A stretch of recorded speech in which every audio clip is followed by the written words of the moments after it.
सोचें कि इस देश के चुने हुए नेता, शपथ लिए हुए नेता अगर ये कहें कि हम अर्णब गोस्वामी को इतना मजबूर कर देंगे कि उसके ऊपर सुसाइड कर लेगा, तो इन पे केस चलना चाहिए भाई।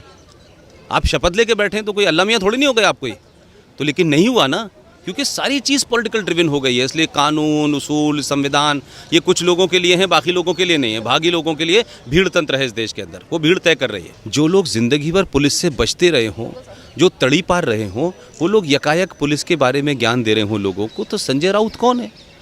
उस पार्टी में तो सारे ही लोग ऐसे हैं। लिहाजा मैं किसी पॉलिटिकल पार्टी पे कमेंट नहीं करता, लेकिन देश को, शिवसेना को कोई राजनीतिक दल, विचारधारा समझने वाले लोगों का ये कन्फ्यूजन है। वो कोई विचारधारा की पार्टी नहीं थी कि जिन मूल्यों पे वो खड़ी हो, वो एक ख़ास वजह से उपजी थी, उसी ख़ास वजह से जानी जाती थी, वही वो हरकतें पहले करते। सोचें कि इस देश के चुने हुए नेता, शपथ लिए हुए नेता अगर ये कहें कि हम अर्णब गोस्वामी को इतना मजबूर कर देंगे कि उसके ऊपर सुसाइड कर लेगा, तो इन पर केस चलना चाहिए भाई। आप शपथ लेके बैठे हैं तो कोई अल्लाह मियाँ थोड़ी नहीं हो गए आप कोई तो, लेकिन नहीं हुआ ना, क्योंकि सारी चीज़ पॉलिटिकल ड्रिवन हो गई है। इसलिए कानून, उसूल, संविधान ये कुछ लोगों के लिए हैं, बाकी लोगों के लिए नहीं है। बाकी लोगों के लिए भीड़ तंत्र है इस देश के अंदर, वो भीड़ तय कर रही है। जो लोग ज़िंदगी भर पुलिस से बचते रहे हों, जो तड़ी पार रहे हों, वो लोग यकायक पुलिस के बारे में ज्ञान दे रहे हों लोगों को, तो संजय राउत कौन है? उस पार्टी में तो सारे ही लोग ऐसे हैं। लिहाजा मैं किसी पॉलिटिकल पार्टी पे कमेंट नहीं करता, लेकिन देश को, शिवसेना को कोई राजनीतिक दल, विचारधारा समझने वाले लोगों का ये कन्फ्यूजन है। वो कोई विचारधारा की पार्टी नहीं थी कि जिन मूल्यों पे वो खड़ी हो, वो एक ख़ास वजह से उपजी थी, उसी ख़ास वजह से जानी जाती थी, वही वो हरकतें पहले करते। तो सर, जो जिस तरीके की राजनीति आज महाराष्ट्र में की गई और पुलिस में से जिस तरीके से आपने देखा होगा कि एसओजी टीम ने जाके बदतमीजी की अर्णब गोस्वामी के घर जाके, क्या समझते हो आप इन सारी चीज़ों से? देखिए, दो चीज़ें हैं।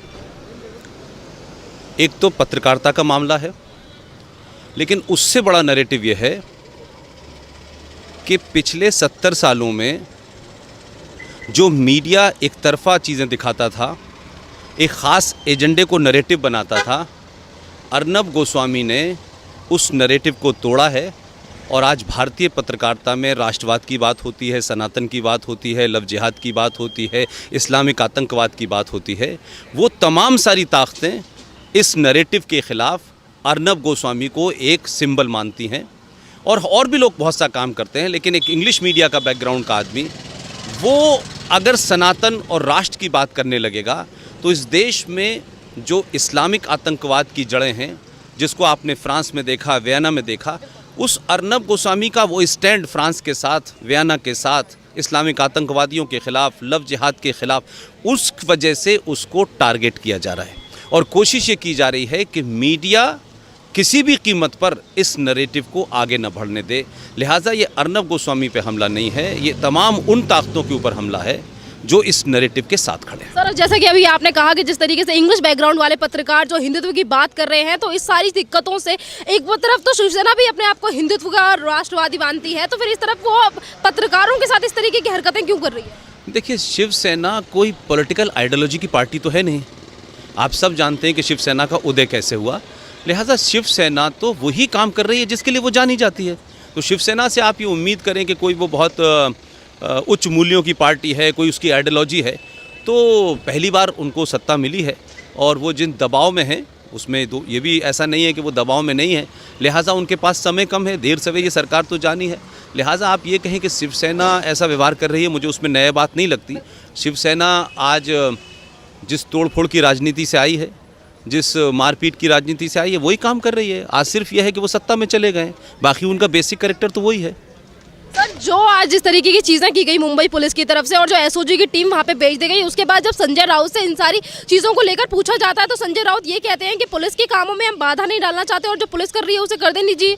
देखिए, संजय राउत शिवसेना के किसी भी लीडर के बारे में जब आप बात करेंगे तो आप ये मान के चलिए कि वो ऐसे ही बयान देंगे।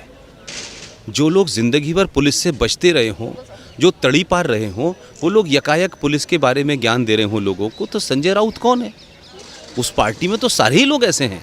लिहाजा मैं किसी पॉलिटिकल पार्टी पे कमेंट नहीं करता, लेकिन देश को, शिवसेना को कोई राजनीतिक दल, विचारधारा समझने वाले लोगों का ये कन्फ्यूजन है। वो कोई विचारधारा की पार्टी नहीं थी कि जिन मूल्यों पे वो खड़ी हो, वो एक ख़ास वजह से उपजी थी, उसी ख़ास वजह से जानी जाती थी, वही वो हरकतें पहले करते थे। जब कुछ नहीं होता था तब वो यूपी के बिहार के लोगों को मारते थे कि नहीं मारते थे, तब भी तो उनका यही था। तो उनका पॉलिटिकल एजेंडा ही यही है, वही रूप वो आज कर रहे हैं। लिहाजा मुझे संजय राउत के या किसी शिवसेना के लीडर के बयान पे कोई ताज्जुब नहीं होता। वो राजनीति से हटके अगर न्यूज़ चैनलों की बात करें तो न्यूज़ चैनलों भी आपने देखा होगा कि बाहर की इंडिया में जब रिपब्लिक का नाम भी नहीं आया था उसके बावजूद भी एजेंडे चलाए गए थे, तमाम तरीके की चीज़ें कही जाती हैं और उसके बाद सच्चाई सामने आ गई थी। आज अगर रिपब्लिक के साथ इतनी बड़ी घटना हो जाती है, अर्नब गोस्वामी के साथ हाथापाई भी हो जाती है, फिर तमाम चैनल आज उस न्यूज़ को क्यों नहीं दिखाते जिस तरीके से उन्होंने बाहर की इंडिया की न्यूज़ को चलाया था? देखिए, मुझे लगता है कि हर प्रोफेशन में, चाहे वो जुडिशरी हो, पत्रकारिता हो, हर प्रोफेशन में एक बेसिक लाइन ज़रूर होती है। लेकिन अब टेलीविज़न या मीडिया वो मीडिया नहीं है जिस दौर में हम लोग आए थे। अब वो मीडिया जो है वो कौन कितना पैसा कमा सकता है, कौन कितनी टीआरपी इकट्ठी कर सकता है, और हर एक के ज़्यादातर के लिंकेज अलग अलग पार्टियों से हैं। लिहाजा ऐसे में हम ये उम्मीद करें कि तमाम जितने पत्रकार हैं, जितने टेलीविज़न हैं, वो कोई बेसिक लाइन पे कंप्रोमाइज़ होगा। लिहाजा क्योंकि वो नंबर 1 थे और वन मैन शो था, अर्नब गोस्वामी का कोई इंस्टीट्यूट तो है नहीं, तो उन्होंने हिंदुस्तान के सबसे बड़े कैश रिच कंपनी को चैलेंज किया, एक चैनल खड़ा कर दिया और वो पॉपुलर हो गया। तो ये एक बिजनेस राइवलरी है, तो इसमें पत्रकारों से ये उम्मीद करना कि वो अर्नब के साथ होंगे, इसलिए नहीं साथ होंगे कि वो अर्नब के साथ खड़े होने से वो बौने होते हैं। लिहाजा अर्नब कमज़ोर होगा तो उनको लगता है हम मजबूत होंगे। आपने देखा होगा कि तमाम तरीके के न्यूज़ चैनलों को लेकर अगर कुछ बात हो जाती है तो काफ़ी सारे राजनीतिक नेता ऐसे हैं जो सामने आ जाते हैं और ये कहते हैं कि लोकतंत्र की हत्या की जा रही है। आज इतना बड़ा हादसा हो गया तो कोई भी नेता कोई बयान क्यों नहीं दे रहा? सिर्फ बीजेपी की 4 नेताओं को इन सारी चीज़ों की फिक्र है क्या? मैंने कहा ना कि ये पूरा पॉलिटिकल ड्रिवन मामला हो गया है ना। अर्नब गोस्वामी की पत्रकारिता को लोग मानते हैं कि वो किसी खास एजेंडे से कर रहे हैं। बाकी लोग भी तो 245 चैनल भी तो इस देश में एजेंडे के तहत कर रहे थे, लेकिन ये एजेंडा ऐसा है कि जिसमें बाकी लोग शामिल नहीं हैं। लिहाजा वो इसलिए साथ नहीं है और दूसरी राजनीतिक दल हैं वो खामोश बैठे हुए हैं। लेकिन ये सिलसिला शुरू हुआ है और लंबा चलेगा।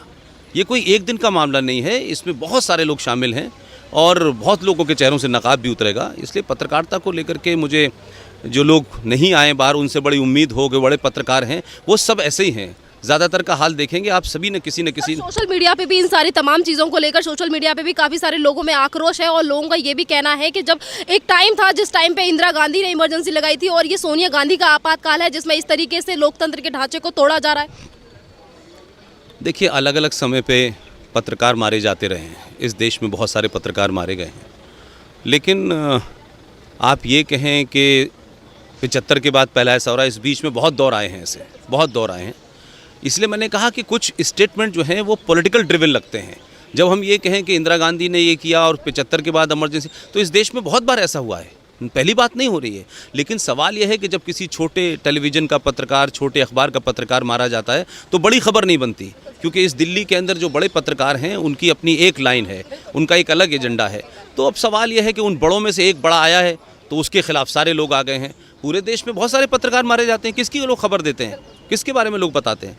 तो पत्रकारों को भी सोचना चाहिए कि ये पत्रकारिता हो रही है या आप पॉलिटिकल एजेंडा चला रहे हैं। एजेंडा तो मुंबई पुलिस के द्वारा भी चलाया जा रहा है, कि हम नहीं कह रहे बल्कि जनता कह रही है। और यहाँ पे ये भी सवाल है कि जिस तरीके से अर्नब गोस्वामी के पीछे सारे पुलिस वाले लग गए हैं और एक एक चीज़ें हिस्ट्री करके हिस्ट्री में से सारी चीज़ें निकाली जा रही हैं, क्या महाराष्ट्र में और भी समस्या नहीं है? क्या और भी ऐसे मुद्दे नहीं है जिन पर ये पुलिस और ये सरकार काम कर सके? ये निहायती पॉलिटिकल सवाल है। अब शिवसेना के लिए शायद अर्नब गोस्वामी बहुत इंपॉर्टेंट हैं, या शिवसेना डरी हुई है, या सरकार का मामला है, या अर्नब गोस्वामी की वजह से उनको नुकसान हो रहा है।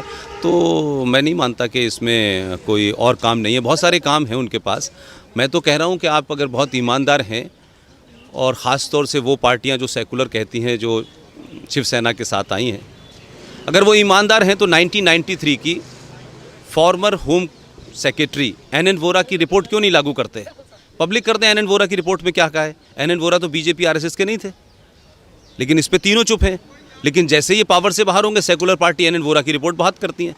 तो वो तमाम सारे लोग NN वोरा को क्यों भूल गए? उस रिपोर्ट को शाया कर दें 93 को, तो सब पता चल जाएगा। सर आपको नहीं लगता, सर एक लास्ट क्वेश्चन, सर आपको नहीं लगता कि जिस तरीके से रिपब्लिक के द्वारा एक स्टिंग ऑपरेशन किया गया था जिसमें नवाब मलिक और जिस तरीके की सारी चीज़ें निकलकर सामने आई थी, जिसमें नवाब मलिक ने ये कहा था कि हम अर्नब गोस्वामी के पीछे इस तरीके से पड़ जाएंगे कि आगे चल के वो परेशान हो जाएंगे और आत्महत्या कर जाएंगे, तो यहाँ पे जैसे कि SOG की टीम वहाँ पे पहुंची, तमाम तरीके से जो प्रकरण रचा जा रहा है, तो ऐसा नहीं लग रहा कि वो जो चाल चली जा रही थी, जो स्टिंग ऑपरेशन हुआ था वो सच था?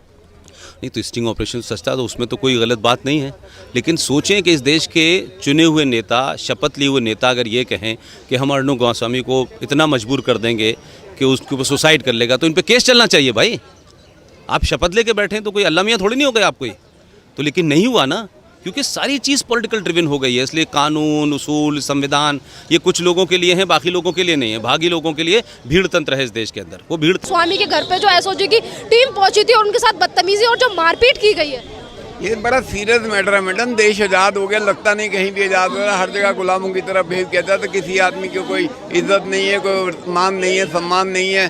चीफ एडिटर कोई अगर ये हालत है तो ऑर्डिनरी जो रिपोर्टर होते हैं उनके साथ क्या करते होंगे। ये बहुत सीरियस मैटर है। देश में बिना नोटिस दिए उनको कम से कम नोटिस देते हैं। वो कोई भाग थोड़ी नहीं देश छोड़ के जो अरेस्ट कर लिया, उनको नोटिस दें, कोर्ट में बुलाएं, अपनी बात कहें, वो भी अपनी बात कह सकें। मौका नहीं दिया जरा बात कहने का। खुलेआम गुंडागर्दी चल रही है।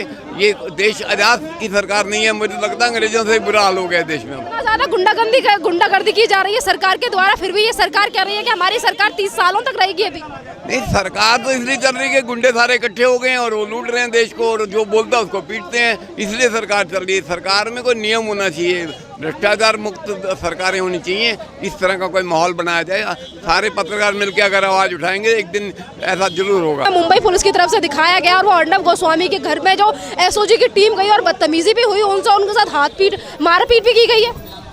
ये मैं मानता हूँ कि महाराष्ट्र सरकार का ये तानाशाही रवैया है। इमरजेंसी जैसे हालात हैं, अगर उनके खिलाफ कोई मामला था 2 साल पुराना मामला खोल करके, जिसके पुलिस इन्वेस्टिगेशन बंद कर दी गई थी, उनके साथ मिसबिहेव किया गया, उनको घर से घसीट करके लाया गया। एक संपादक के साथ, एक बड़े चैनल के संपादक के साथ इस तरीके का जो कृत्य है अस्वीकार्य है। लोकतंत्र में जो इस तरह की बातें नहीं होनी चाहिए। और सर, जिस तरीके की चीज़ें इनकी सरकार की तरफ से की जा रही है, क्या लगता है कि और एक तरफ तो इस तरह की चीज़ें चल रही है, तानाशाही चल रही है, और दूसरी तरफ उद्धव ठाकरे ये कहते हैं कि हमारी सरकार अभी 30 सालों तक और रहेगी, हमें कोई अपनी गद्दी से हटा नहीं सकता। पिछले कई महीनों से, लगभग 3 महीनों से रिपब्लिक चैनल को टारगेट करके उसके खिलाफ उसको परेशान करने का प्रयास किया जा रहा है। पहले अर्णव गोस्वामी को 8-8, 9-9 घंटे तक चैनल पर बिठाया गया। उनके कई सारे पत्रकारों के साथ पूछताछ की गई। उन पे ऊपर 60 से अधिक मामले दर्ज किए जा चुके हैं। उनको चैनल को बंद कराने का प्रयास किया गया। ये लोकतंत्र है। लोकतंत्र में इंदिरा गांधी भी नहीं रही तो उद्धव सरकार क्या है? ये जनता हर चीज़ देख रही है। जनता इसका जवाब सड़क पर के आकर के जवाब दे रही है। मुंबई में भी प्रदर्शन हो रहे हैं, दिल्ली में आप देख रहे हैं सैकड़ों को भीड़ आकर के प्रदर्शन कर रही है। अगर महाराष्ट्र सरकार ने अपना रवैया नहीं बदलेगा तो जनता उनको उखाड़ करके फेंक देगी। लास्ट सवाल के जैसा कि अभी आपने कहा कि 3 महीनों से रिपब्लिक को टारगेट किया जा रहा, तो सवाल ये भी है क्या 3 महीनों से रिपब्लिक को टारगेट करने के अलावा महाराष्ट्र की सरकार और पुलिस के पास कोई और काम नहीं है? क्या और केसेस नहीं है जिनके ऊपर ये कार्रवाई कर सके? महाराष्ट्र में कोविड के इतने हालात खराब हैं, सबसे अधिक मामले महाराष्ट्र में आ रहे हैं। उसके बावजूद खाली अर्णव ही नहीं, एक वहाँ का कॉमन सिटीजन समित ठक्कर को 3 एफआईआर दर्ज करके उसके साथ एक टेररिस्ट की तरह बिहेव किया जा रहा है। कंगना रनौत का ऑफिस तोड़ दिया गया, उसके ऊपर ट्वीट करने पर दोबारा एफआईआर दर्ज की गई। और अर्णव के साथ ऐसा लग रहा है कि मानो महाराष्ट्र सरकार के पास कोई काम नहीं। एक पर्सनल राइवलरी लेकर के एक कॉमन सिटीजन के साथ, एक पत्रकार के साथ इस तरह का बिहेव किया जा रहा है। और मैं उस